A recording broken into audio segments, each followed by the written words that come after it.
Bienvenue sur DMG TV, les histoires mystiques. Tu es nouveau sur la page, n'oublie pas de t'abonner, de laisser un commentaire, de liker et de partager. Je vais raconter une histoire. Il y a un numéro à l'écran sur le plus 237 655 81 90 17. Envoie ton histoire et on va jouer sur Facebook, YouTube et TikTok. On poste plusieurs histoires tous les jours sur YouTube. La chaîne c'est DMG TV. On a aussi une deuxième chaîne YouTube exclusive où on poste tous les 14 heures. La chaîne c'est DMG TV, histoire mystique exclusive.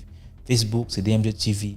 TikTok c'est DMG TV où on fait les directs tous les mercredis, les vendredis à 20h00 heure du Cameroun. Donc n'oublie pas de t'abonner sur Facebook, YouTube, TikTok pour ne pas manquer ni les histoires ni les directs. Voilà, ici on poste uniquement les histoires mystiques. Donc si tu as une histoire mystique, n'oublie pas d'envoyer. Ce qu'on fait c'est pour sensibiliser, toujours laisser un like. Merci pour la force. Et donc maintenant on va passer à la première histoire. Bonsoir DMG, bonsoir à toute la communauté, j'espère que tout le monde va bien. Ça fait quelques temps, j'arrive pas à me connecter parce que ici c'est compliqué avec les travaux que j'ai à faire, je n'ai pas le temps. Donc ce soir, je viens encore raconter une histoire que moi-même j'ai vécue. Je suis gabonais. J'ai grandi dans la tradition parce que moi je suis Ntebi. Donc j'ai grandi dans la tradition qu'on appelle la tradition Bwiti si tu veux. Mes grands-parents c'était des traditionnalistes et donc j'ai grandi dans cet univers-là. Et puis bon, quand je suis né, le plus souvent quand tu ne respectes tes parents ici au Gabon, tu restes avec la famille maternelle. Donc je restais avec ma mère dans la famille maternelle et voilà quoi, on a commencé j'ai grandi là et tout. Et je me rappelle quand on était petit, à chaque fois qu'il y avait des cérémonies, on nous amenait, le grand frère de ma mère, donc mon oncle, nous amenait toujours dans les cérémonies de Bwiti. Et pendant ces cérémonies-là, il y a une cérémonie spéciale qu'on fait souvent lorsqu'on initie les gens. Et on fait quelque chose, on fait un travail. Et puis bon, voilà quoi, on protège les enfants avec ça, on protège les enfants. À la base, c'est pour protéger les enfants. Donc, on allait souvent, on y allait. Notre oncle nous amenait toujours. Bon, après, on revenait à la maison, la vie continuait et tout. Puis, quand j'ai grandi, mon père est venu me chercher. Je suis allé vivre avec lui et tout. Et après ça, avec le temps, comme mon père aussi c'est un traditionnaliste, il a fallu que je me fasse initier. Donc, je me suis fait initier, ça s'est bien passé, etc., etc. Maintenant, un jour, j'étais là, puisque j'étais chez mon père et mon oncle. Il y avait déjà eu beaucoup de ponts qui s'étaient coupés avec la famille de maternelle. Mon oncle, bon, on le traitait de beaucoup de choses. On disait que c'est quelqu'un qui fait la sorcellerie, tue les gens, il se sert des énergies des autres et tout ça. Mais moi, dans mon cœur, je me suis dit, non, je suis quand même, aujourd'hui, je suis initié. C'est vrai que je suis initié du côté de mon père, mais mon oncle m'a toujours amené me protéger. Quand j'étais petit, je me rappelle, jusqu'à au moins 15 16 ans, tu vois. Parfois même, j'étais là chez mon père. Hein. Je viens passer les vacances chez ma mère. On nous amène toujours aux cérémonies et tout. Donc je me dis, non, aujourd'hui, je suis un homme initié, je suis déjà grand. À l'époque, je crois que j'avais 28 ans. Je dis, je suis déjà grand, il faut quand même que j'aille voir mon oncle. Même si on dit il est ce qu'il est, mais c'est lui qui garde ma grand-mère. Même si ma mère est décédée, il faut quand même que j'aille lui. Chez nous, on appelle ça poser le boutique. C'est une reconnaissance. Tu peux amener quelqu'un une bouteille de vin ou de liqueur. Tu peux lui donner aussi un pagne et de l'argent, quand même un billet de 10 000 francs. J'étais là comme ça. Parfois, je suis au veillée avec du côté de mon père. On fait la veillée et tout. Et puis, je parlais toujours dans mon cœur pendant la veillée. Non, il faut que j'aille voir mon oncle. Il faut que j'aille voir mon oncle. Malgré ce que les gens disent, c'est pas grave. Il faut que j'aille voir mon oncle. DMG. Un jour, je m'en vais, je dors. L'esprit vient me parler. Il me dit, toi là, tu es têtu, hein. Je me vois d'abord dans la vision, je vois, on sommes en train de travailler. Et je rappelle que mon oncle, il a construit beaucoup de maisons DMG dans le Gabon. Beaucoup de maisons. C'est pas quelqu'un qui a fait les études, il n'a pas fait les hautes études et tout. Il n'a même pas eu le bac, tu vois. Mais il a trouvé du travail et tout pour lui n'a fait qu'évoluer. Tout pour lui, on l'a accusé de beaucoup de choses, qu'il a tué ses frères et tout. Puisqu'à un moment dans notre famille, on a peut-être fait 10 ans, chaque année, les gens mouraient soit en juin, soit en décembre, soit en juin, soit en décembre. C'était comme ça. Chaque année, je te dis bien au moins pendant 10 ans. Donc, dans la vision, nous sommes en train de travailler. Pendant qu'on travaille, on construit des maisons.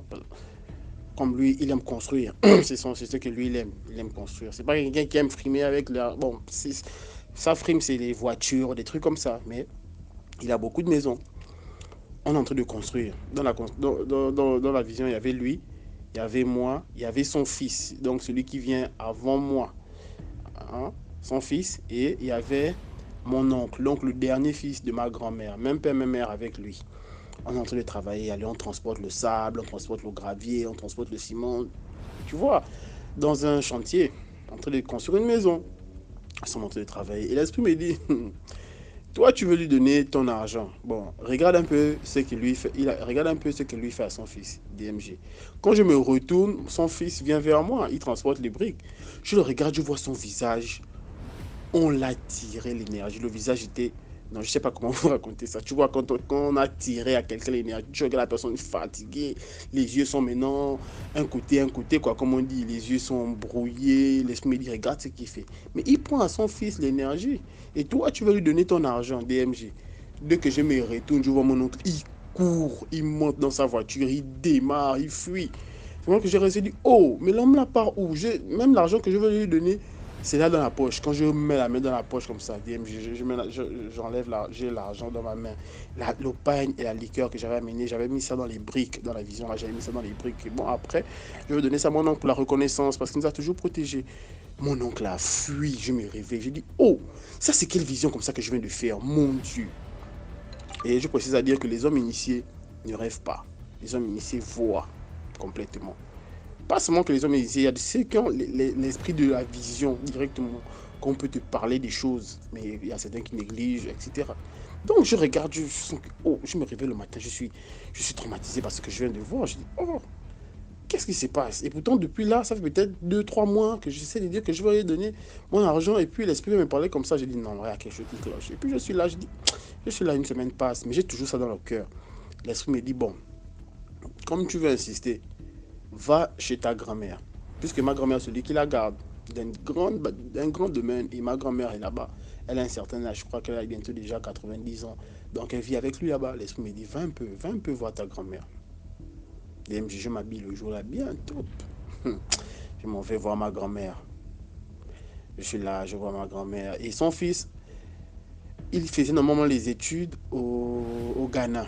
Mais je ne savais pas que lui, il était déjà au Gabon. Donc, comme eux, ils sont, on va dire, fermés, quoi.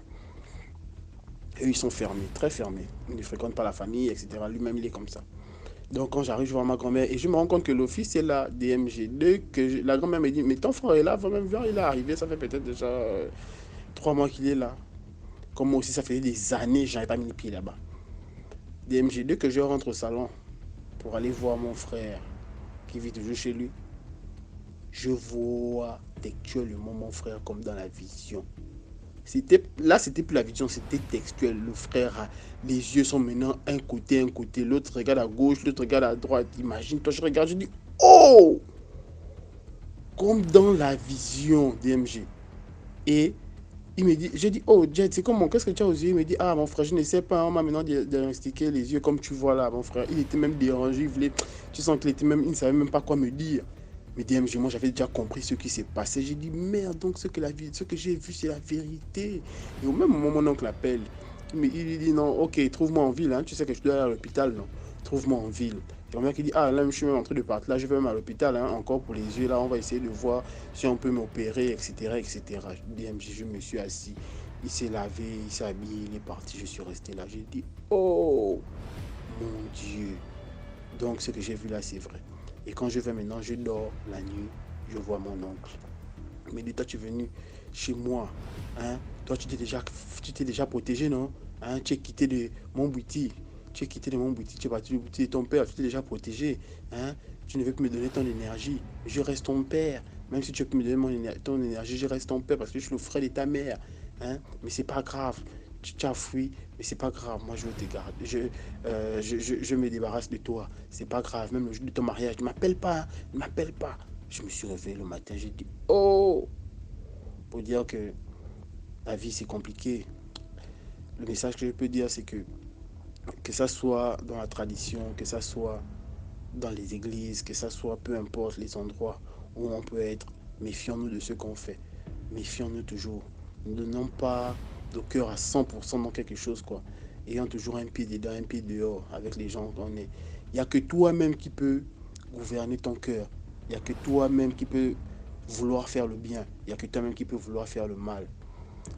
Heureusement que moi j'ai eu les yeux ouverts de savoir ce qui se passe. L'esprit m'a montré, etc. Et j'ai fait le constat, j'ai vu directement. Mais imaginez-vous que j'étais encore, comme on dit, un Edungue ici au Gabon, ça veut dire ma boule, que je n'étais pas initié, etc. Je devais toujours rester là, mes choses ne marchent pas. Parce qu'à un moment, c'était compliqué pour moi. C'était très compliqué. Et c'est là où même mon père m'a dit, il faut te faire initier déjà, parce que tu es déjà un homme. C'était compliqué pour moi à un moment donné.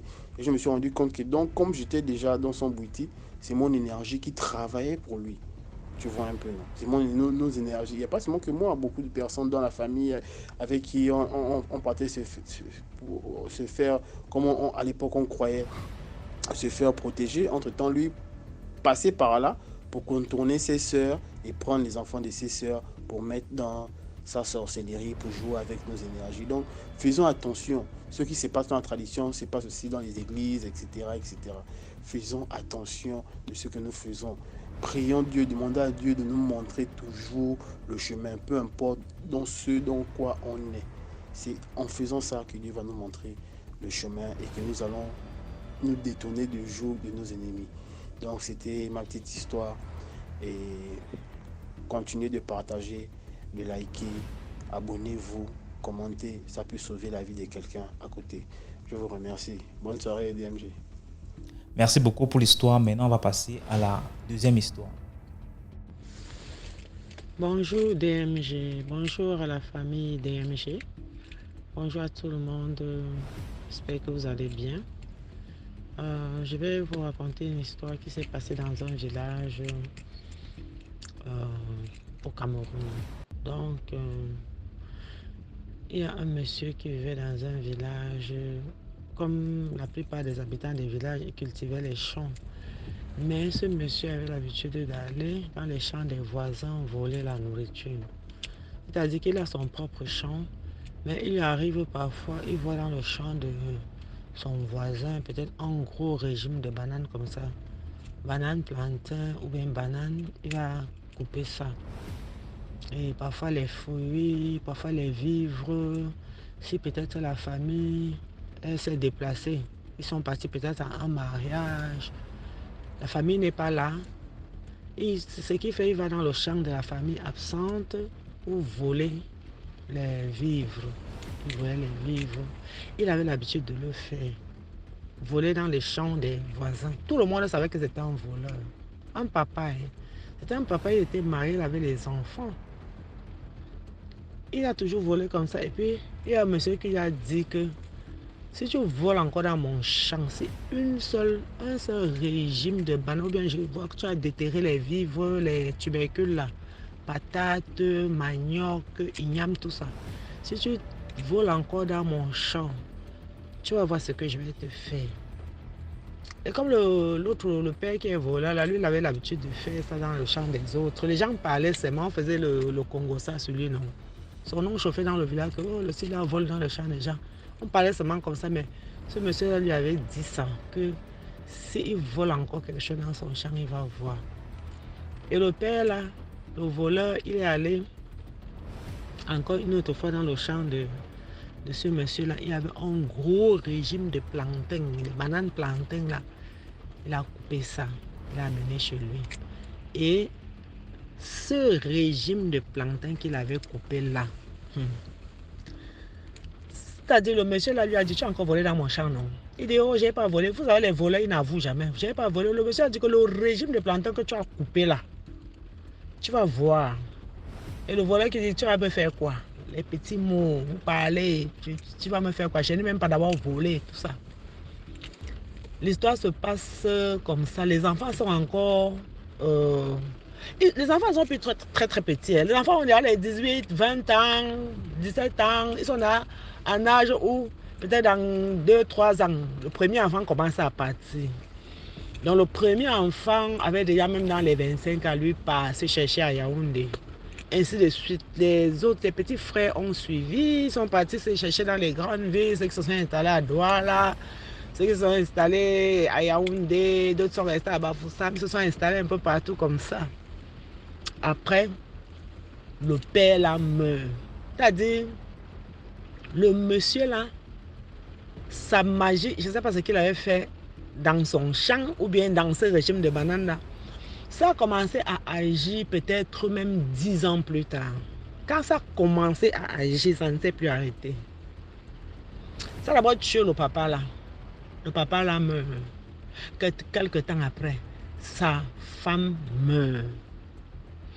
Et après, c'est les enfants qui commencent à mourir. En fait, quand ça tue le père, là, peut-être qu'après 10 ans comme ça, après le premier né qui meurt, ça fait peut-être 12 ans, il meurt. 12 ans après, il meurt. Après 15 ans après, d'autres meurent. C'est-à-dire que ça a pris une durée d'environ 20 ans pour les tuer comme ça, un an. Ça les a tués. Et les gars étaient déjà mariés. Les filles étaient déjà mariées, les gars étaient mariés, ils avaient les enfants, c'est comme ça qu'ils meurent. Ils ont commencé à mourir un à un. Tous les enfants du papa voleur là sont morts. Tous sont morts. D'autres étaient déjà mariés. Il y a 2 qui étaient mariés. La fille était une grande fille. Je ne sais pas seulement si elle avait déjà les enfants, mais elle est morte étant très jeune. Elle était dans la vingtaine, je ne sais pas, 22 ans, moins de 25 ans. Elle aussi, elle est morte. Ils sont tous morts. Ce qui est là, c'est que les gens ont commencé à chercher. Les gens de la famille ont commencé à chercher. On a dit que oh, c'est la banane que votre père, en fait, leur frère avait volé dans le champ du voisin. Et le type même qui a fait la magie, lui-même il est vif, puis lui-même était là à un monde. Donc, le truc là a tué ce monsieur-là, sa femme et tous ses enfants. Ça a pris du temps pour les tuer. Et ça continue de les tuer. C'est ça qui est mauvais. Donc, il faut que les gens fassent très attention. Il y a les sorts qu'on jette aux gens. Ça marche de génération en génération. Ça a tué le type là, ça a tué tous ses enfants. Maintenant, c'est les petits-fils qui commencent à mourir. Et ils ne meurent pas quand ils ont 5 ans. Non. Ils meurent seulement quand ils sont là, grands là, celui-ci à l'université comme ça, ils meurent. L'autre là commence à travailler, il meurt. Maintenant, alors, la mort là, c'est un peu arrêté. Je ne sais pas si ils sont allés chercher pour essayer de couper ça, ou alors que ça va continuer à les tuer. Je vous assure, une famille comme ça, toute la famille est morte. Le père, la mère, les enfants, maintenant, c'est les petits-enfants. On est maintenant au stade où c'est les petits-enfants qui meurent. Ils ont là perdu beaucoup de petits-enfants. Donc, il y en a encore qui sont restés. Mais depuis un certain temps, ça s'est calmé. Je ne sais pas si ils sont allés chercher à couper ça. Et il y a aussi quelque chose, c'est qu'il y avait une de leurs cousines qui habitait chez eux. La cousine là, elle n'était même pas l'enfant du père là, que lui-même il a mis au monde. Le papa qui était voleur là. La fille là, c'était sa nièce, l'enfant de son frère. Elle était au moins restée. Après, elle aussi, elle meurt. On dit que c'est toujours ça qui l'a tué. C'est toujours le sort qu'on les a jetés là, qui l'a tué. Parce qu'à ce moment-là, elle-même, elle habitait dans la maison de son oncle et qu'elle avait mangé le régime de banane là. Tous ceux qui avaient mangé, peut-être, je pense que c'est ça. Parce que tous ceux qui avaient mangé, ce sont eux qui sont morts. Donc la fille là même, qui était la nièce du papa voleur là, elle était déjà aussi mariée comme ça à Yaoundé. Elle avait ses enfants. Elle avait déjà peut-être 4 enfants. Et à la 5e grossesse, elle estime que non, elle souffre trop. Son mari ne s'occupe pas de ses enfants. Et la charge est beaucoup. Elle va aller se faire avorter. Mais les gens lui disent que, mais attends, tu as 4 enfants. Si tu accouches en 5e, c'est qu'elle dit non, non, non, non, non. Et elle est partie se faire avorter, elle est morte.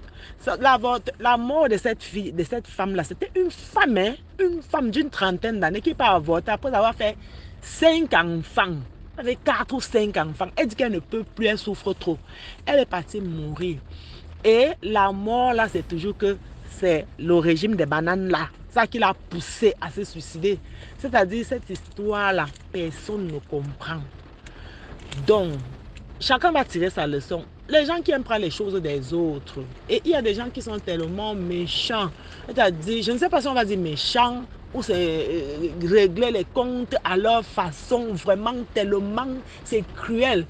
Décimer toute une famille comme ça, toute la descendance. Le père même là qui vole, c'est-à-dire prendre les choses des gens, ce n'est pas bon. Se venger même de cette façon, ce n'est pas bon. En tout cas, chacun va tirer sa conclusion. Voilà à peu près ce que je voulais vous raconter. Vraiment, au revoir et merci d'avoir écouté. À bientôt. Bye. Merci beaucoup pour l'histoire. Maintenant, on va passer à la 3e histoire. Salut à toute la famille DMG, salut DMG, salut à toute la communauté. J'espère que tout le monde est en forme. Là, je vais vous raconter une histoire qui s'est passée au Cameroun, dans le Mungo. Dans un Konsamba là-bas. C'est un homme qui a été marié, il avait une très belle femme, très belle épouse. Et il y avait un autre monsieur qui convoitait l'épouse là. Le monsieur là convoitait cette épouse là. Ils étaient tous dans le même quartier, c'était un voisin. Il a commencé à faire la cour à la femme là, à lui proposer beaucoup d'argent. Et la femme aussi a cédé. Donc il faisait quoi? Il partait souvent quand il voulait se voir. Il quittait un Konsamba, il partait à Douala. La femme là va mentir à son mari qu'elle a un truc à faire à Douala dans sa famille. C'est comme ça qu'elle part à Douala. Elle part rencontrer le type là. Et parfois il partait à Kribi. Donc c'est les choses qui se passent très, ça fait longtemps. Ça fait très longtemps. Et maintenant, comme Kribi n'était même pas Kribi d'aujourd'hui. Kribi était encore pas très développé comme maintenant. Mais il y avait la plage. Ils sont allés à la plage. Ils allaient souvent se cacher là-bas pour faire leurs affaires. Soit à Douala, soit à Kribi. Donc personne ne savait, personne n'avait jamais su. Donc un jour, le type est sorti avec la femme là. Ils sont partis à Kribi, là où il y a souvent au bord des plages, là où ça les grosses pierres noires là, comme ça là. Ils avaient étalé leur pagne là, ils s'étaient couchés là. Et c'était une journée, la fin de la journée, et la plage était déserte, il n'y avait pas les gens. Et ils étaient étendus là, ils causaient, ils faisaient les samouraches et tout. Et après, la femme l'a dit que hey, quelque chose m'a piqué. Quelque chose t'a piqué. La chose qui t'a piqué, c'est quoi? On n'a même pas vu la chose qui l'a piqué. Le monsieur là n'a pas vu, elle-même n'a pas vu. Ça a piqué à la jambe. Elle dit quelque chose m'a piqué. Mais là où la chose l'a piqué, il y a une marque. Comme, on ne sait pas, un scorpion, un serpent. Mais on n'a pas vu la chose qui l'a piqué. Après, même pas 30 minutes, elle commence à se sentir mal, elle se fatigue, elle meurt. Et quand elle commence à se fatiguer, donc on ne sait pas le nombre de temps que ça a pris, parce que quand le truc l'a piqué la nuit, voulait tomber, c'était déjà quelque chose comme 18h comme ça. Là. 18h30, ils étaient toujours là. Et la femme commence à agoniser. Le type a peur. Quand elle a commencé à se fatiguer, lui avait peur de l'amener à l'hôpital, peut-être parce qu'ils sont en train de tricher, la femme d'autrui, peut-être on va connaître. C'est comme ça que la femme là meurt. Quand la femme là meurt, il a peur. Il rentre à la ville, il laisse la femme là. Qui sait même si elle était morte? Parce que lui, il estime qu'elle était morte, peut-être qu'elle était évanouie. Qu'est-ce qu'il a piqué, on ne sait pas. Le gars rentre à la ville, comme si elle a tombé dans la nuit, comme ça, il part chercher la pelle. Il vient creuser toujours au bord de la plage à côté du gros roc noir là, les grosses pierres noires là. Quand vous voyez Kribi au bord de la plage, il y a des grosses pierres noires. Il a creusé. Il a enterré la femme là. Il a enterré la femme. Et après, il est rentré. Maintenant, on cherche la femme. On dit qu'elle est partie. Comme elle avait menti à son mari, elle mentait souvent, elle dit que soit elle part à Douala, soit elle part à Kribi, soit elle part dans telle ville. Bon, les villes, c'était généralement Douala, Kribi. Personne ne l'a vu. En fait, il n'y avait pas de traces. Donc, on a cherché. Et comme le type avait tellement cherché sa femme, ils ont maintenant parti chez les marabouts. Chercher où est-ce que la femme est passée. Et le marabout dit que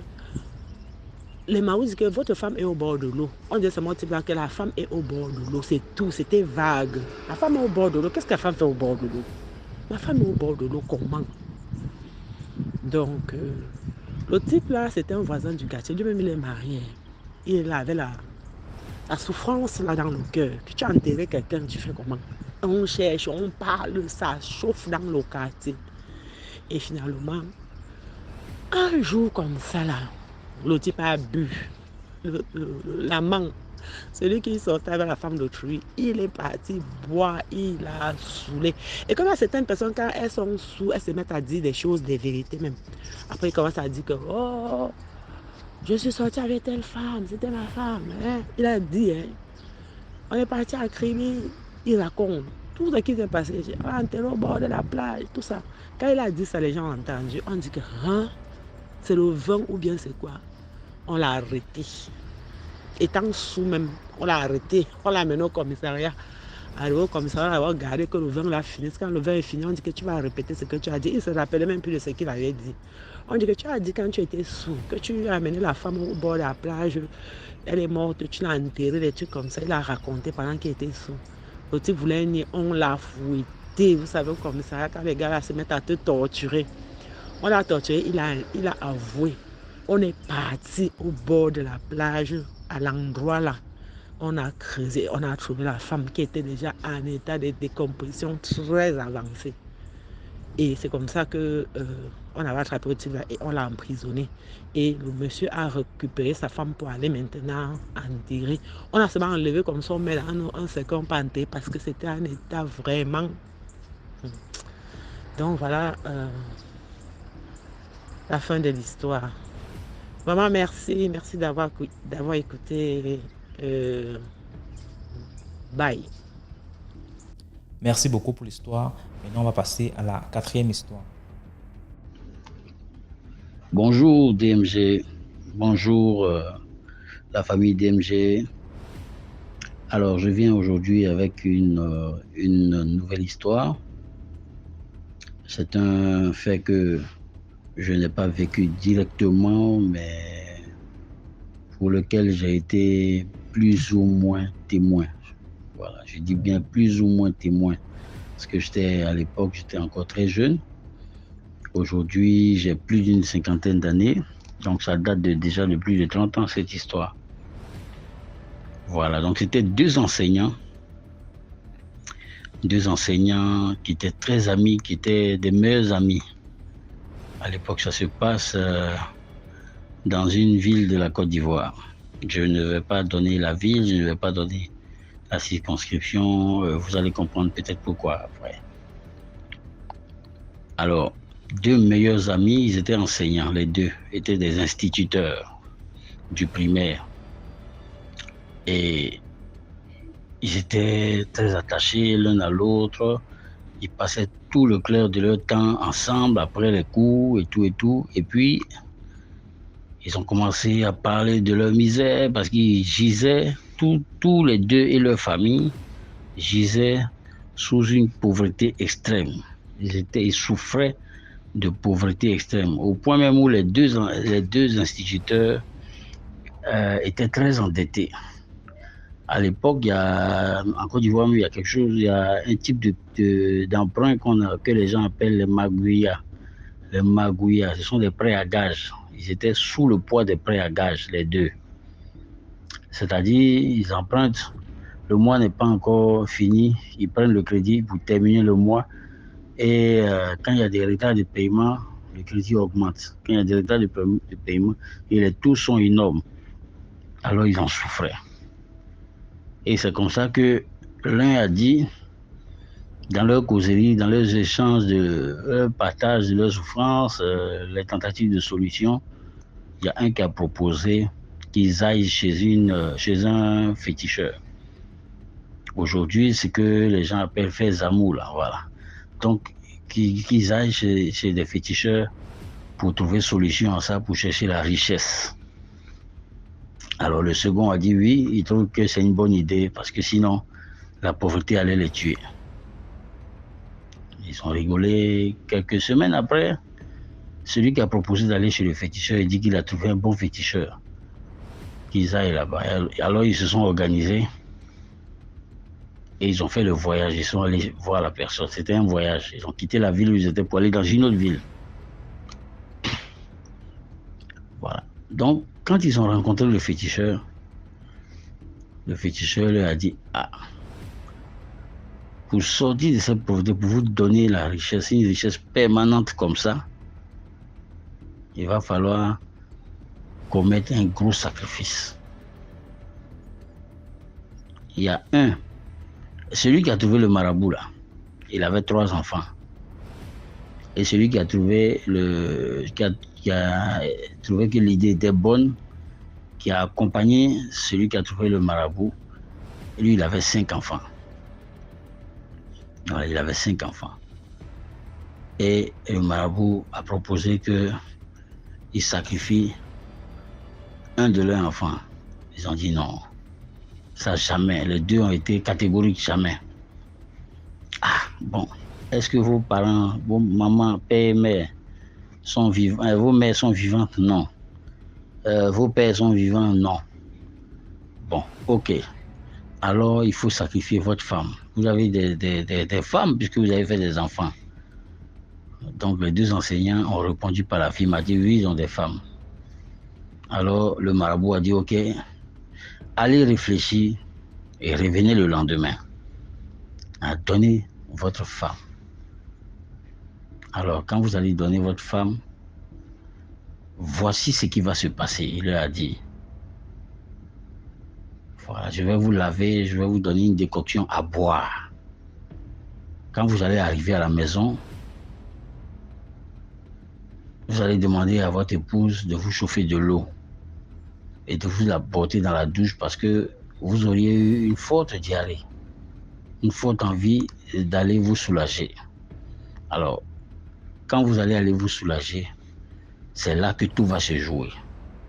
Donc, allez réfléchir et revenez le lendemain. Ils sont allés, ils ont réfléchi, ils se sont parlé. Celui qui a trouvé le marabout, il était hésitant. Il a dit, il a souffert avec sa pauvre femme, c'est vrai qu'ils souffrent les 2 en ce moment. Vraiment, lui, il peut pas faire ça. Alors, l'autre, lui, il réfléchissait même pas. Non, lui, il faut qu'il sorte de la pauvreté, la souffrance, il en a assez, c'est bon. Non, lui, c'est bon. Ah, Joe, non, ça, il va gérer ça, il va gérer ça. Il va gérer ça, ok. Le lendemain arrivé, ils sont partis. Retourner chez le marabout. Le marabout a dit, ok, vous êtes prêts? On va commencer à vous laver. Donc, le premier, le plus chaud, qui a 5 enfants là, il s'est lancé, ils ont lavé d'abord. Ça dit que le second, ils l'ont lavé. Ils ont fait comment on appelle ça? Le bain, voilà. J'entends ça très souvent sur DMG. Voilà, le bain, voilà, on dit le bain. Donc, ils ont fait le bain et tout ça. Bon, chez nous, on dit ils l'ont lavé. Alors, quand ils l'ont lavé et tout, autour du second, le second dit non. Qu'il ne peut pas. Alors, je vous raconte ça parce qu'à la fin, il y a non seulement, comment on appelle ça, je pense que la moralité là, chacun va tirer la moralité de ça. Donc, au moment de laver, celui qui a trouvé le marabout, qui a envoyé son ami chez le marabout, celui-là, il dit non, vraiment, il réfléchit, il ne peut pas faire ça à sa femme, à sa bonne femme. Ils ont souffert, ils ont 3 enfants, il ne peut pas faire ça à sa femme. Il réfléchit ça là, tout sauf ça. On l'a sacrifié à cause de quoi? L'argent?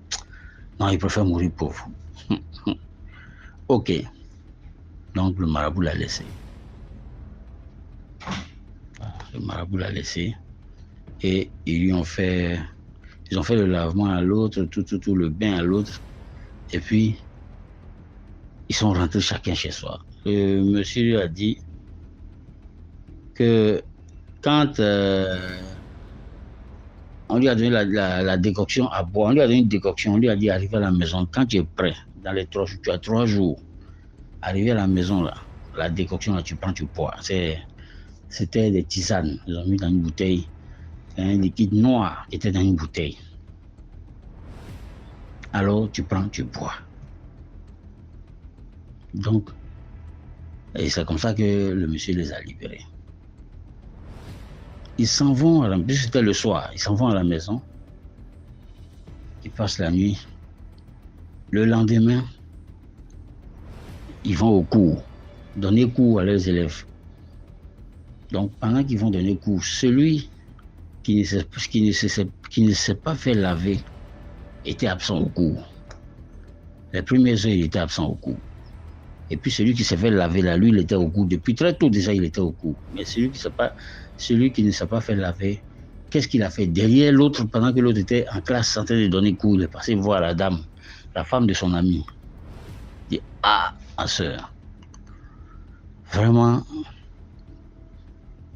tu as 5 enfants avec mon frère. C'est vrai, tu as 5 enfants avec mon frère. Et je vois combien de fois vous souffrez. Mais je vais te faire une confidence. Ce n'est pas sa faute, c'est ma faute. Mais je vais me confesser. Je vais me confesser. La femme dit, ah, qu'est-ce qu'il y a? Non, je ne dois pas durer, je vais te parler rapidement et puis je pars. Bon, d'accord, vas-y, explique. Ah, est-ce que hier, quand ton mari est rentré, tu as constaté qu'il avait une bouteille sur lui de médicaments africains, de tisanes, qui était dans la bouteille. La bouteille était noire, le contenu de la bouteille était noir. Elle dit, oui, il est venu avec ça, il dit que c'est pour ce qu'on appelle ici coco en Côte d'Ivoire. Coco, c'est l'hémorroïde, voilà, pour le soigner de l'hémorroïde. Quelqu'un lui a donné ça comme médicament d'hémorroïde. Mais que demain soir, quand il va venir du travail, il va faire son lavement, il va se purger et tout, et puis il va boire une partie dedans. Et tout ça. Il dit, voilà, c'est pour ça que je suis venu te voir. Et puis il a relaté toute l'histoire à la dame, qu'on souffre tellement qu'on cherchait solution. Et puis c'est moi, je suis allé chercher le marabout. J'ai trouvé un marabout, on m'a parlé du marabout, j'ai trouvé le marabout. Et je suis venu chercher, j'ai expliqué à mon frère, et puis on a voyagé pour aller voir le marabout là. On a voyagé pour aller voir le marabout. Alors quand on a fini, on est rentré, puisque c'est dans une ville à côté. Donc on est rentré, on est venu, mais voici ce qu'il a reçu de la main du chose. Maintenant, le monsieur dit quoi? Il dit que quand il va boire, il aura envie de faire popo. Il aura envie de faire ses selles, de faire ses déjections, de faire quoi encore en français? Enfin, il aura besoin d'aller aux toilettes, merci. Voilà, il aura besoin d'aller aux toilettes. Il aura un besoin pressant d'aller aux toilettes. Quand il va rentrer dans les toilettes, il va faire ce qu'il devait faire. Il ne va pas faire ça dans les toilettes même, dans le bidet des toilettes là. Dans la cuvette des toilettes, il ne va pas faire le popo là-bas. Il va faire ça par terre, juste derrière la douche. Et ça doit avoir une terrible odeur. Il va t'appeler. Et quel que soit ce que tu vas voir quand tu rentres dans la douche, garde ton sang-froid, ne crie pas. Parce que le truc est fait de sorte à ce que quand tu seras effrayé, tu vas crier. Ton âme va te quitter et tu vas mourir. Donc quand ton âme va te quitter, tu vas mourir, tu vas tomber là, dans la douche là, morte. Ton corps va donner de l'argent dans la douche. Toute la douche sera remplie d'argent. C'est ce que le marabout là, excusez-moi, le marabout là nous a dit. Donc je viens seulement te dire, comme tu restes avec les enfants, il y a 5 enfants avec toi, tu as souffert avec lui. S'il te plaît, ne crie pas, quel que soit ce que tu vas voir dans la douche. Quand il va t'appeler là, tu vas venir voir dans la douche, ne crie pas. Tu as compris? Oui. Tu as compris? Oui, d'accord. Et puis le monsieur est parti. Donc il est arrivé au cours vers 10h. Le soir, venu son ami, ah, Anne-Marie, on va donner le nom comme ça, Anne-Marie, oui, elle répond. Pardon, chauffe-moi un peu d'eau. Je vais me laver, je vais me purger avec mon médicament là, et puis je vais boire un peu de ça. Et il est rentré dans la douche. Puis, chauffe-moi de l'eau. Quand elle a chauffé, elle dit, j'ai chauffé l'eau, hein. Il dit, bon, envoie dans la douche là. Dès qu'elle a ouvert la porte de la chambre, il y avait une odeur insupportable. Elle a compris que ce que le monsieur lui a dit, c'est vrai. Elle a commencé à garder un sang-froid mystérieux, un impérieux sang-froid. Voilà. Elle a gardé un sang-froid. Il est sorti de la douche, il était assis sur le lit. Et puis il a dit, rentre dans la douche, déposer le seau dedans. Quand elle a poussé la porte de la douche, ses excréments, c'était en forme de montagne. c'était monté comme ça, c'était monticule. Bon, montagne, c'est trop dit, c'est pas une grande montagne, mais c'était en forme de bosse, c'était long comme ça, c'était élevé devant la porte là. Quand elle a poussé la porte de la douche, c'était élevé comme ça, c'était grand. Il fallait qu'elle enjambe ça. Et normalement, si elle voit une déjection, on va dire un caca comme ça de quelqu'un, normalement, c'est anormal. Quelqu'un qui a une déjection qui a une telle taille, c'est anormal. Elle devait crier, ah, ça c'est quoi ça? Elle n'a pas crié, elle a gardé un sang-froid.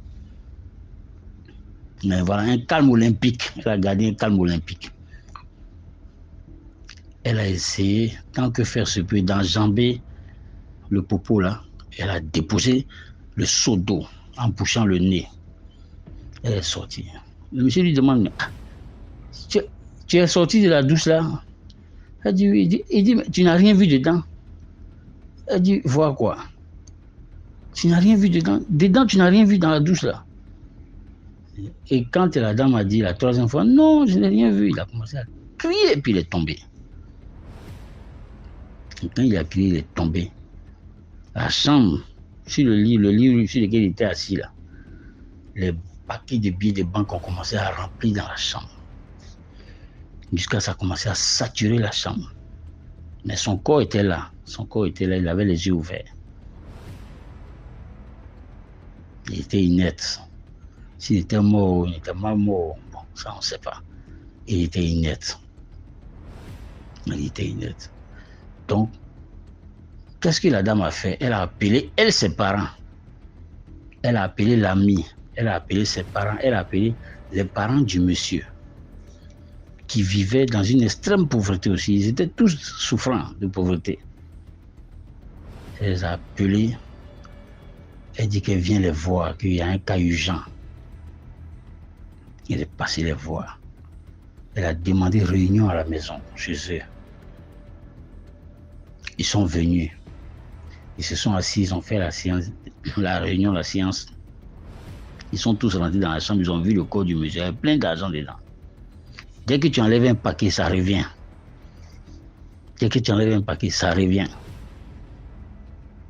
Donc, parce qu'en ce moment, on était adolescents, je devais avoir peut-être autour de 18 ans, 19 ans par là. Ça, c'était nos voisins de quartier.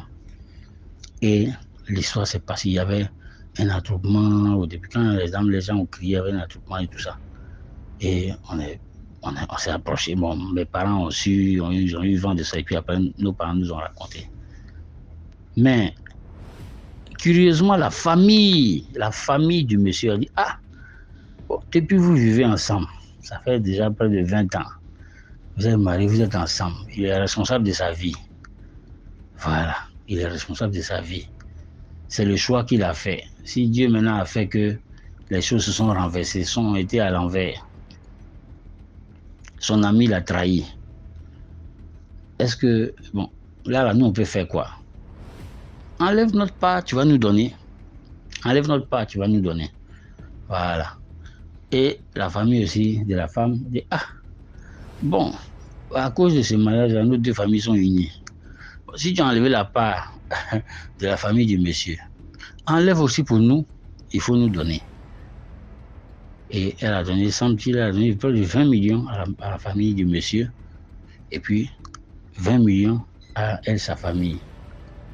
Mais quand on enlève l'argent dans le paquet, ça revient. Quand on enlève, ça revient.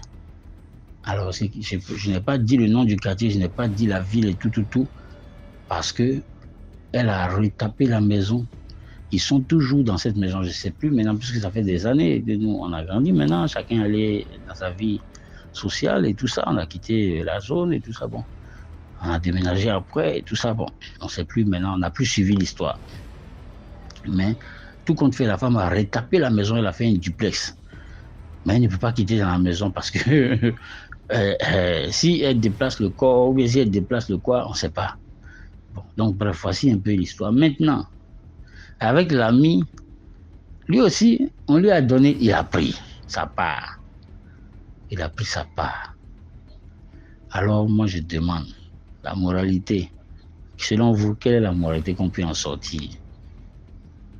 L'ami a été traître.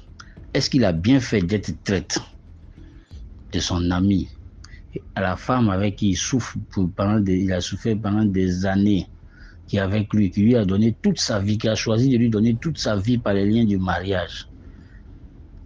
Est-ce qu'il a bien fait de protéger cette femme-là au détriment de trahir son ami? Est-ce que la solution, c'était d'aller chez nos frères de l'autre côté disent les Nganga, tout ça, nous de la Côte d'Ivoire, on dit les féticheurs marabouts et tout. Est-ce que, certains disent aussi les sorciers, est-ce que ça a été une bonne idée comme solution d'aller vers ces genres de solutions-là? Ou bien il fallait rester dans la souffrance jusqu'à mourir? Ou bien fallait-il aller à l'église prier, chercher la solution auprès du Seigneur, qui probablement allait répondre aussi.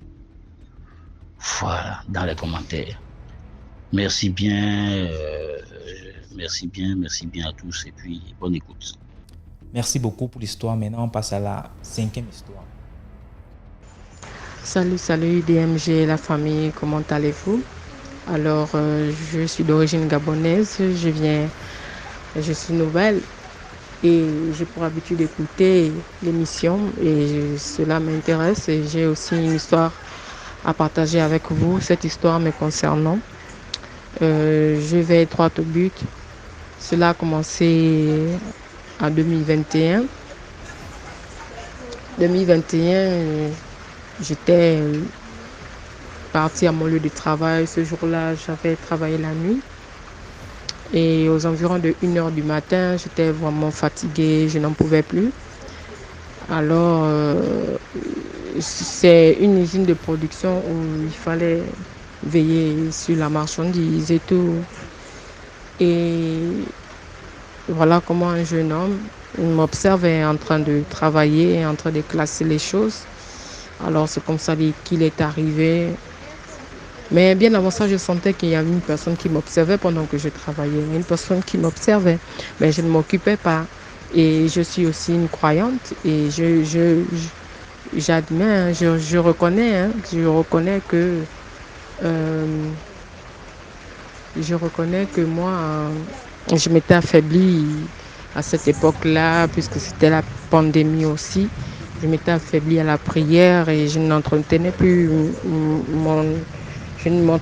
spirituellement. Alors ce jeune homme s'approche de moi en disant que tu es une mère, non? Je dis oui, je suis une mère et tu n'es plus avec le père de ces derniers. Je dis oui, bien sûr, mais comment tu as su? Il me dit, mais quand je te regarde, je vois ça. Mais je dis, tu vois ça comment? Bon, je pensais qu'il blaguait. Je dis, en tout cas, je ne prends pas ça, ce qu'il me dit au sérieux. Alors, c'est comme ça que là, il me dit, écoute, le matin venant, j'aimerais que toi et moi on chemine ensemble. Je dis qu'il n'y a pas de problème. Moi, je termine, après terminer, je rentre chez moi. Il dit, ok. Le matin arrive, 6h, il était 6h du matin comme ça, parce que c'est à 6h qu'on termine le travail et puis on rentre chez nous. Alors, c'est comme ça que je marchais. J'avais complètement oublié aussi qu'il voulait qu'on chemine ensemble. Bon, je ne me suis pas occupée. Et c'est comme ça qu'il me rattrape. Il me dit, écoute, j'aimerais qu'on chemine, qu'on puisse se voir. Qu'est-ce que tu en dis? Voilà, il me regarde droit dans les yeux et je ne sais pas ce qui s'est passé. J'ai commencé à me sentir mal, à avoir le vertige, comme si j'allais perdre connaissance. J'ai dit, là, je me sens vraiment très, très mal. Il faut que je rentre chez moi. Il me dit, non, tu ne peux pas partir comme ça. Mais si tu pars comme ça et que quelque chose se passe, tu perds connaissance, qu'est-ce que tu vas dire? Je dis, ok, d'accord. Dans ce cas, je fais comment? Il dit, bon, allons chez moi. J'ai dit, ok. On est parti, sans même réfléchir. Bon, et puis aussi, je me souviens que je lui avais posé la question en disant que chez toi là-bas, vous êtes comment? Tu vis en famille ou bien il y a des gens tout autour dans ta maison, il y a les gens. Il m'a dit oui, il n'y a pas de problème, tout ça en sécurité. J'ai dit d'accord, on est parti. Une fois qu'on arrive, je constate que dans la maison où je rentre, il n'y a personne, il n'y a que lui. J'ai dit mais où sont les autres? Il dit non, en fait, en réalité, moi je vis seule. J'ai dit tu vis seule? Si j'aurais su que tu vivais seule, je ne devais pas venir ici parce que je ne peux pas venir où tu es seule. Il me dit non, t'inquiète, repose-toi. Moi je suis au salon, tu peux te reposer dans ma chambre. J'ai dit ok. Alors c'est comme ça que je me suis reposée. Mais je constate que je n'avais plus sommeil. Après, j'ai dit, bon, au jeune homme, j'ai dit, écoute, moi, je vais rentrer chez moi, je n'ai plus sommeil. Il est rentré, il m'a dit, non, reste là, faut pas avoir peur, tout ça. Et après, il a commencé à me toucher, et puis je me suis laissé emporter, voilà, il s'est passé quelque chose. Maintenant, après, terminé, j'étais là, je me reposais, et je constate que non, le jeune homme commence à trembler. Il tremble, il tremble, il tremble. Je dis, ah, mais qu'est-ce qui se passe? Qu'est-ce qui t'arrive? Il me dit, non, ça va, je gère. Allez, je le touche. Une fois que je le touche, je constate que sa température est vraiment élevée. Il est brûlant de fièvre. Je dis, ah, mais tu es brûlant. Qu'est-ce qui se passe? Tout à l'heure, tu allais bien. Et en même temps, il s'étouffait, comme s'il s'étouffait, il s'étouffait, il s'étouffait. Je dis, ah, mais attends, qu'est-ce qui se passe? Il me dit, non, ça va aller, je gère. Je dis, non, je ne peux pas dire ça va aller. Si quelque chose t'arrive, les gens diront que c'est moi qui t'ai fait quelque chose alors que je ne t'ai rien fait. Dis-moi, qu'est-ce qui t'arrive? Il me dit, non, ça va aller, ça va aller. Ah, il dit, ok. Après, je constate qu'il reprend la santé. Il ne tremble plus. Je le touche, la fièvre aussi a baissé. Après, il reprend encore la même chose. Je dis, ah, mais qu'est-ce qui t'arrive? Je dis, jamais vu. Tout à l'heure, tu faisais une forte fièvre et maintenant, tu ne chauffes plus. Qu'est-ce qui se passe? Il me dit, non, ça va aller. Après, la fièvre redescend, ça monte, ça descend, ça monte, ça... Après, je dis, ah, ce genre de truc-là, je n'ai jamais vu ça. À peine tu te sens mal, tu reviens bien, tu te sens mal, tu reviens bien. En tout cas, moi, je vais te laisser. Il me dit, ok, tu peux rentrer à la maison, il n'y a pas de problème. Je suis partie. En rentrant à la maison, j'ai commencé à me poser la question. J'ai dit, ah, mais qu'est-ce qui vient à peine de se passer? Moi, je n'ai jamais eu ce genre de choses où à peine je fais connaissance avec un jeune gars, un jeune homme et le même jour, il se passe quelque chose. Je dis non, il y a quelque chose qui ne va pas. Qu'est-ce que moi j'ai fait? J'ai commencé à réfléchir, tout ça là. J'ai dit non, il ne faut plus que ça se reproduise. Et le lendemain, je suis repartie au travail. Une fois que je repars, je le vois, il vient, il s'approche. Moi, j'étais pour moi tranquille dans mon coin. Il vient, il me dit, écoute, jeune dame, j'ai quelque chose à te dire. J'ai dit, tu as quelque chose à me dire? Il me dit, oui, mais termine d'abord de travailler, on termine le travail. À la fin du boulot, je vais te dire ce qui s'est passé le jour que tu as vu que je me sentais mal. J'ai quelque chose à te dire. J'ai dit, ok, il n'y a pas de problème. Voilà comment on sort. Et il commence à me dire, non, je ne peux pas, c'est délicat, je ne peux pas te parler là. Je vais te parler à la maison. J'ai dit, il n'y a pas de problème, mais j'ai dit, cette fois-ci là, ce qui s'est passé l'autre jour, j'aimerais plus que ça se répète. Si tu veux me parler, on va parler dehors. Il dit, il n'y a pas de problème. On arrive. Une fois qu'on arrive, alors, il me dit, j'ai quelque chose à te dire, il faut que tu saches ce qui s'est passé le jour-là où je me sentais mal. Il me dit, cela ne dit cela à personne. Même ce que tu pars dire, ils ne vont pas te croire parce que là-bas au travail, ils savent que moi je suis gentille, j'ai une bonne nature, donc ils ne pourront pas te croire. J'ai dit, ok, vas-y, va droit au but. Alors, il commence à me dire, tu sais, le jour que je me sentais mal, j'avais la fièvre, je me sentais mal, non? Je dis oui. Qu'est-ce qui s'était passé le jour-là? Parce que même moi-même, je ne comprends pas, tout allait bien. Mais après, tout d'un coup, ta santé, un moment, ça dégradait, un moment, ça revenait bien, un moment, ça dégradait. Donc, explique-moi qu'est-ce qui se passe. Il me dit, écoute, ce qui venait à peine de se passer. Vraiment, c'est incroyable. Jusqu'alors, cette histoire-là, c'est fort. C'est vraiment DMG. C'est fort. Bon, il commence à me dire, écoute, ce jour-là, pendant que toi et moi, on est passé à l'acte, il y a quelque chose en toi que je voulais prendre. Il me dit, tu pries, mais tu as laissé la prière. Tu as laissé la prière. Alors, ce jour au travail, le premier jour que je t'ai vu, je m'approche par... Je n'ai pas chez n'importe quelle fille demander à venir à la maison jusqu'à faire ce qu'on a eu à faire.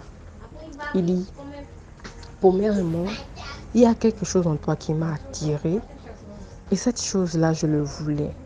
Maintenant, comme j'ai regardé ton intérieur, ton esprit était faible parce que tu ne pries pas, tu as laissé la prière.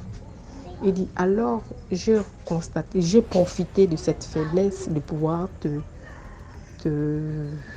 faire quelque chose, te faire endormir. Je t'ai fait endormir spirituellement.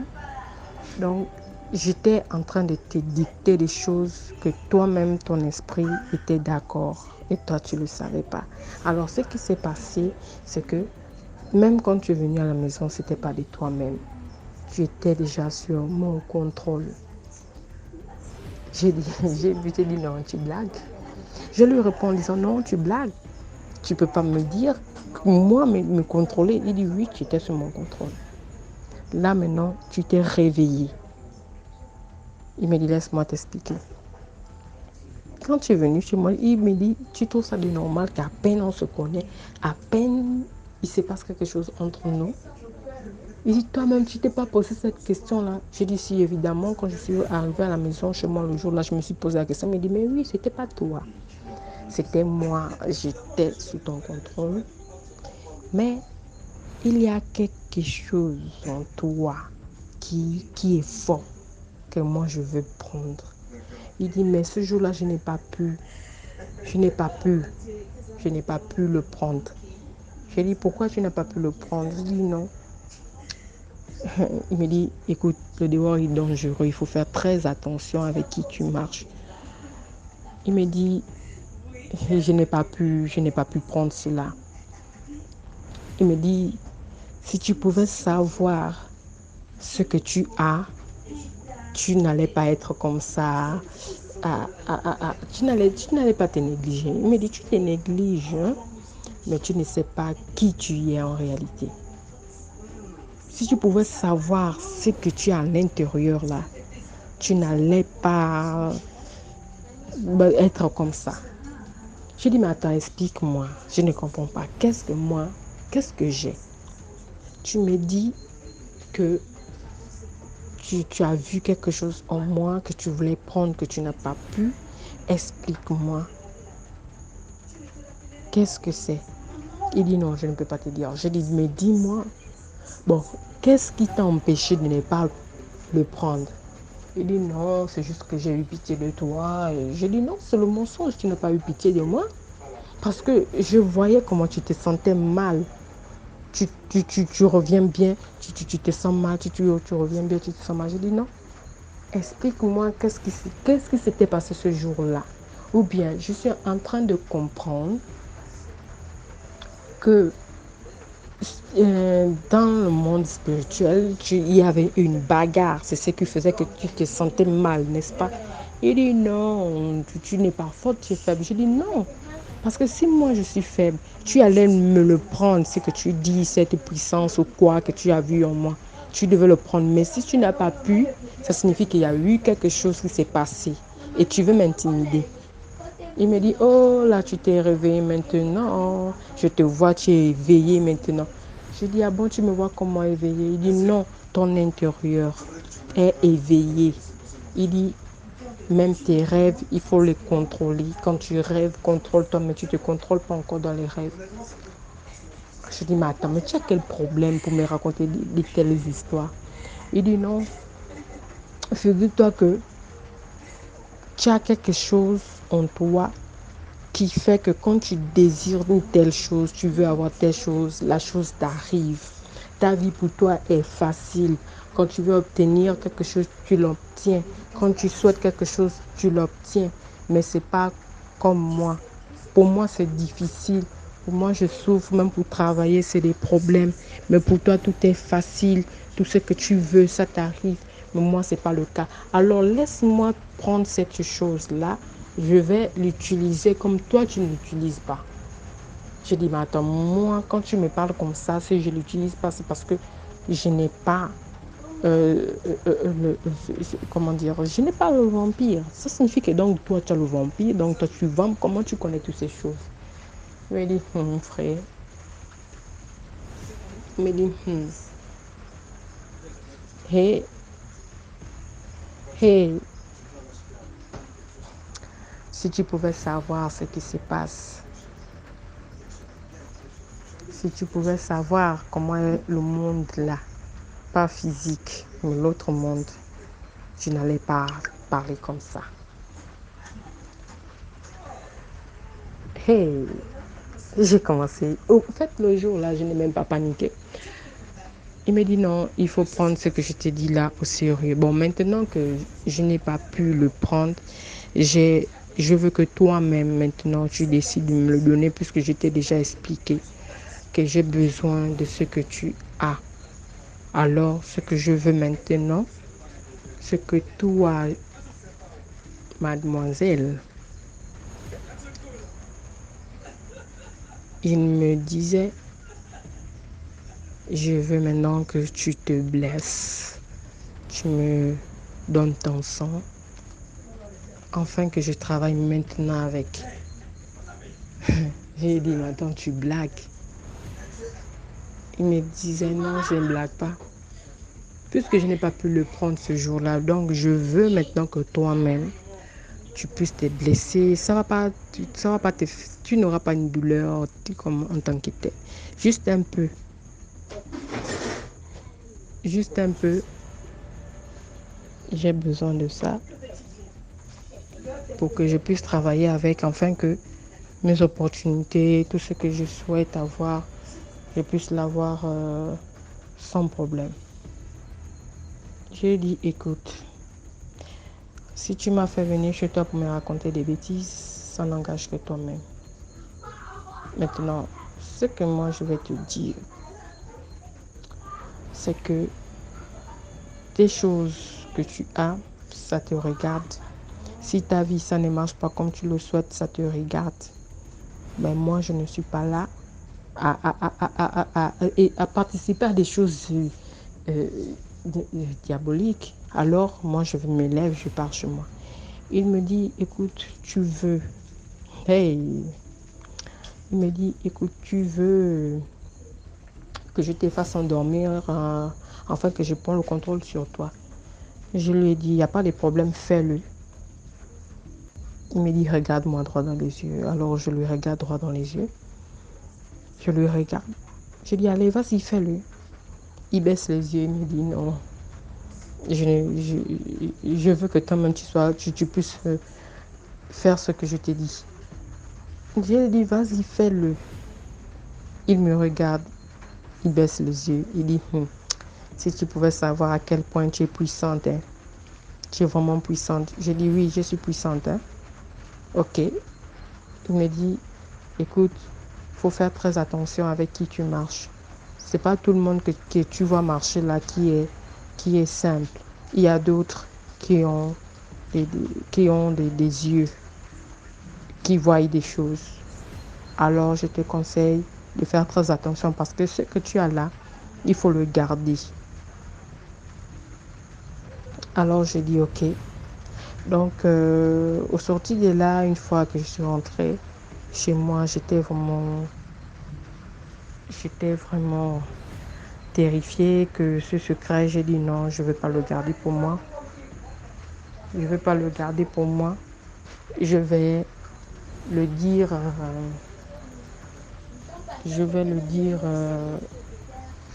à ma soeur. J'ai commencé à me confier à ma grande soeur. Alors, ma grande soeur m'a fait comprendre que, maman, tu étais avec une personne qui savait ce qu'il faisait, qui avait le vampire. Et elle m'a dit, tu as même eu la chance.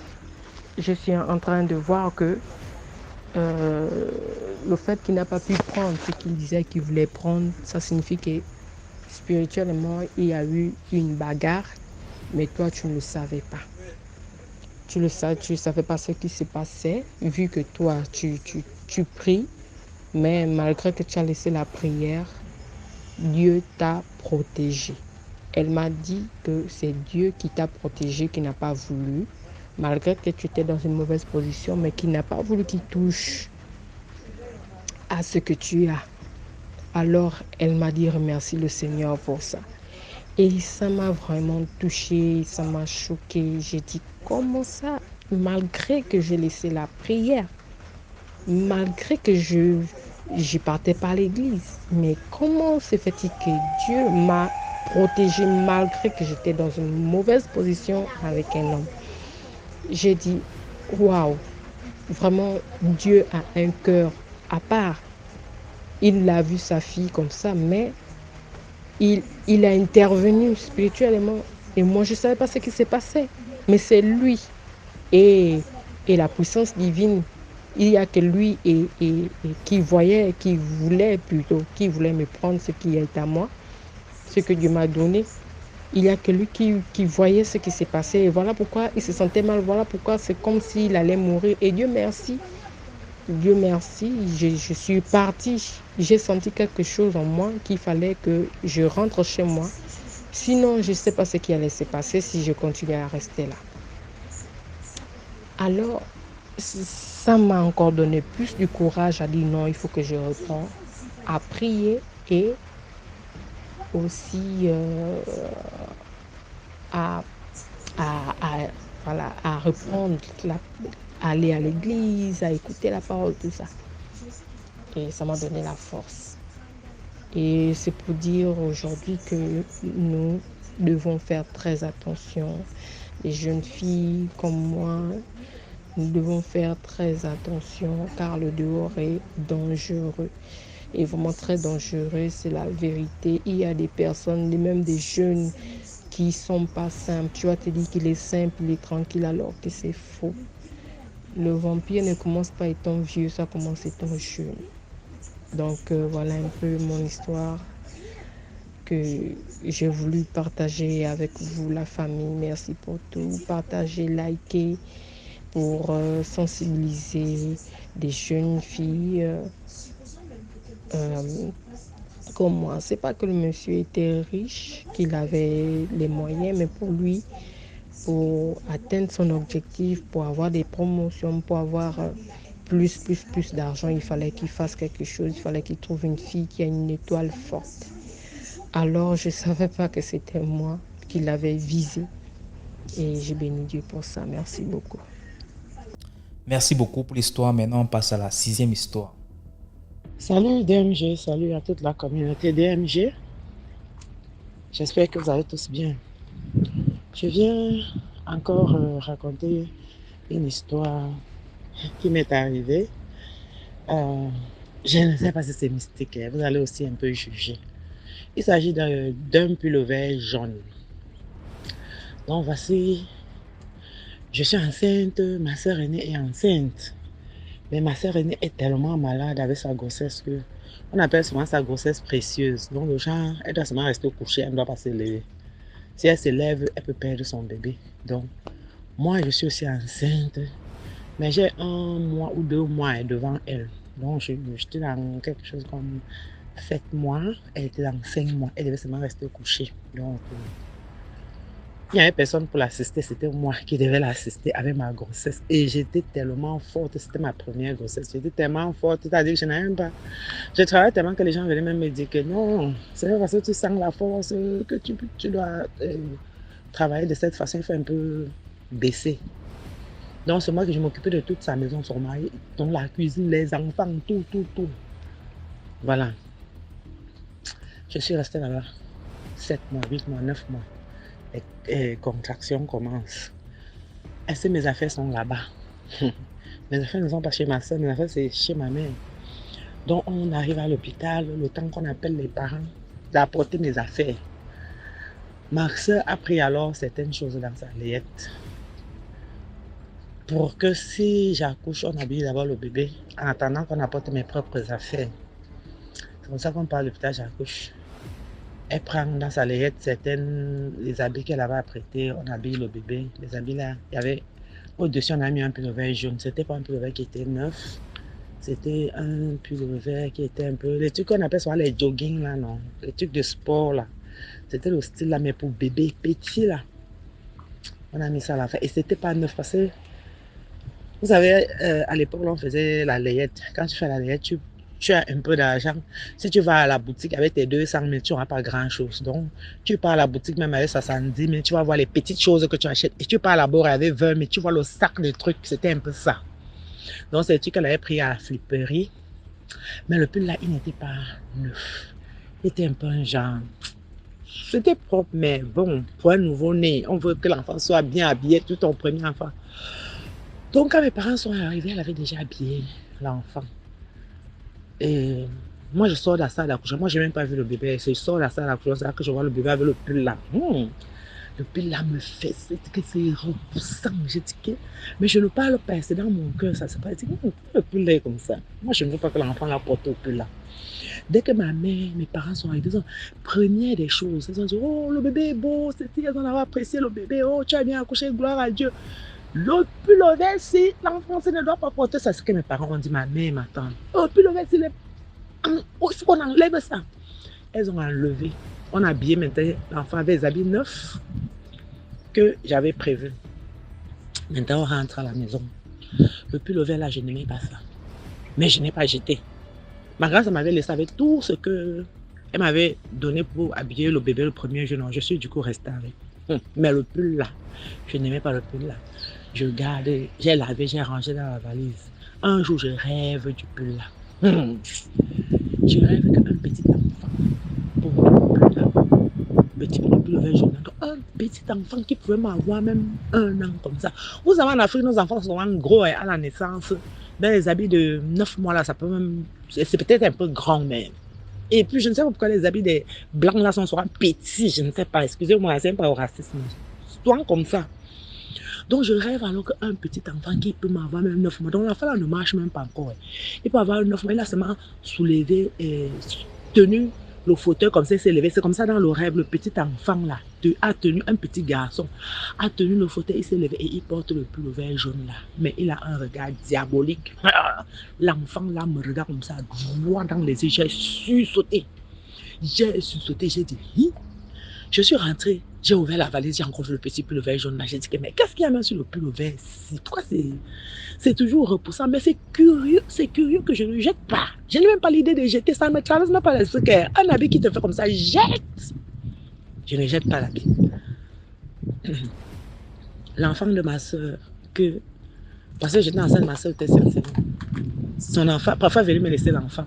Donc l'enfant là devait y avoir dans les 10 mois comme ça. Un jour, elle est venue me laisser l'enfant. J'avais les 2 enfants. Et j'habillais les enfants comme c'était une période, il faisait froid comme ça. Donc j'ai mis les pulls. Tous les pulls étaient sales. Il restait seulement les pulls qui étaient en blanc, les couleurs délicates là. Je vois qu'il reste à la maison là. Tu vas mettre les jolies couleurs là, les jolis pulls là. Il va salir. Vous connaissez les enfants. Il va salir ça. Et je regarde alors le pull là. Ce n'est que le pull jaune là qui est propre. J'ai dit merde. Mais je mets quand même. Je mets le pull à l'enfant là. Je fais encore le même rêve, le même jour. Maintenant, c'est mon neveu là qui porte le pull vert là. Même chose. Le même rêve que j'ai vu qu'un petit enfant diabolique. Maintenant, c'est mon neveu. Ça se déroule de la même façon. C'est mon petit neveu là qui porte. Tandis qu'il a toujours tenu le fauteuil. Il s'est tenu debout. Il est au niveau de ma tête. Je dormais, j'ouvre les étapes. Mon regard frappe le regard de mon neveu. J'ai eu peur. Il avait un regard doux, mais ça m'a fait peur, comme si j'ai vu un fantôme. J'ai dit que, mais qu'est-ce qu'il y a même avec le pullover ici? Pourquoi ça me fait l'effet là? Je ne comprends pas. Quel est ce pullover que, quand on a porté à mon enfant, je ne voulais pas, mes parents ne voulaient pas, personne ne voulait de ça. Maintenant, j'ai remis ça à mon neveu. Merde. Je me suis levée, j'ai enlevé, j'ai jeté. J'avais enlevé, j'ai jeté. J'étais dans la rigole, que, comme ça, quand il pleut, l'eau part avec. J'avais jeté le pull là. Et l'affaire là s'est arrêtée comme ça. Je me pose toujours les questions que c'était quelle qualité de pullover? Dites-moi aussi. C'est simple, c'est que je me fais les idées, c'est quel genre d'habit ça. Donc voilà un peu l'histoire que je voulais vous raconter. Merci d'avoir écouté. Bye. Voilà, c'était tout pour aujourd'hui. J'espère que vous avez aimé la vidéo d'aujourd'hui. Commentez, likez, partagez et surtout donnez de la force partagez dans tous les groupes WhatsApp, tous les groupes Telegram, Facebook et ainsi de suite. On se reprend demain à 12h00 pour 6 autres histoires mystiques. Ciao, bye bye, portez-vous bien.